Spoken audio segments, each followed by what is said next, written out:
Hurmattуу mekendештерим, кымбаттуу момун мусулмандар, барыңыздарды Ораза айт байрамыңыздар менен чын дилимден куттуктайм. Эгемендүү өлкөбүздөгү жалпы мусулмандар бир ай бою ораза кармады. Жаратканга жалбарып, жалпы журтубузга жакшылык каалады. Ыйык ораза айында дилибизди тазаладык, жан дүйнөбүздү жаңырттык, элибизге бекем ыйман, адал эмгек менен жашоону, улуттар арасындагы сый урматты, биримдикти тиледик. Коом ичинде мээримдүүлүк жана сабырдуулук, достук жана бир туугандык сезимдер чындалды. Кайрымдуулук иштери жасалды. Жараткан Кудайым өзү кармаган оразабызды кабыл кылсын. Аруу тилектерибиз ишке ашсын, көздөгөн максаттарыбызга жетели.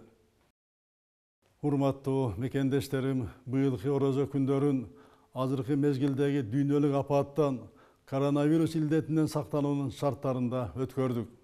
Элибиздин ден соолугун, өмүрүн сактоо үчүн, илдеттин жайылып кетүүсүн алдын алуу максатында зарыл болгон медицина талаптарды аткарып, катуу тартипти кармадык. Кырдаалды туура түшүнүп, эрежелерге чыдап, сактап келген мекендештерим сиздерге ыраазычылык билдирем. Элибиздин ден соолугу, саламаттык үчүн тыным көрбөй аракеттенип жаткан медицина кызматкерлеринин эмгегин жогору баалайбыз. Коомдук тартипти, коопсуздукту күнү түнү камсыз кылган укук коргоо жана аскер кызматкерлеринин ишин өзгөчө баса белгилейм. Бул ишке ыктыярдуу катышкан бардык мекендештериме элибиздин атынан рахмат айтам. Чогуу кылган аракетибиздин акыбети кайтып, кырдаал көзөмөлдө кармалды. Ооруну жуктуруп алгандардын көпчүлүгү сакайып чыгышууда.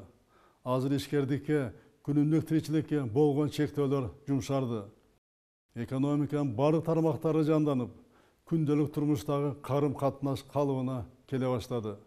Бирок дүйнөдөгү абалды көрүп жатабыз. Кырдаал кайсы күнү болбосун өзгөрүп кетиши толук ыктымал. Ошондуктан урматтуу калайык журтум, мындан ары да калк саламаттыгынын коопсуздугу үчүн илдеттен коргонуу чараларын күчөтүлгөн режимде улантышыбыз керек. Биримдик менен жеткен натыйжабызды текке кетирбей, оорунун мындан ары тарашына бөгөт коюу негизги максатыбыз.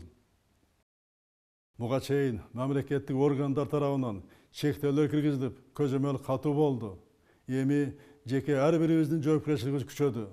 Ушуну баарыбыз толук түшүнүшүбүз зарыл. Ар бир ата-эне балдарынын ден соолугуна, журум-турумуна көз салып, илдет менен күрөшүүдө өздөрү үлгү көрсөтүшү керек. Бир адамдын кенебестиги жүздөгөн адамга залакасы тийгизет. Ошондуктан сиздерди коомдун саламаттыгына кайдыгер карабай, кырдаалга бийик жоопкерчилик менен мамиле кылууга чакырам. Медициналык талаптарды бузбай, жеке тартипти сактоонун күнүмдүк адатка айлантууга тийишпиз. Ошондо гана илдетти жеңебиз.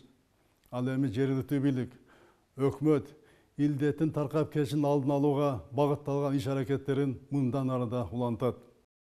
Урматтуу мекендештерим, буйруса Кудайдын колдоосу менен жалпы дүйнө коомчулугу туш болгон бул татаалышуудан татыктуу чыгабыз.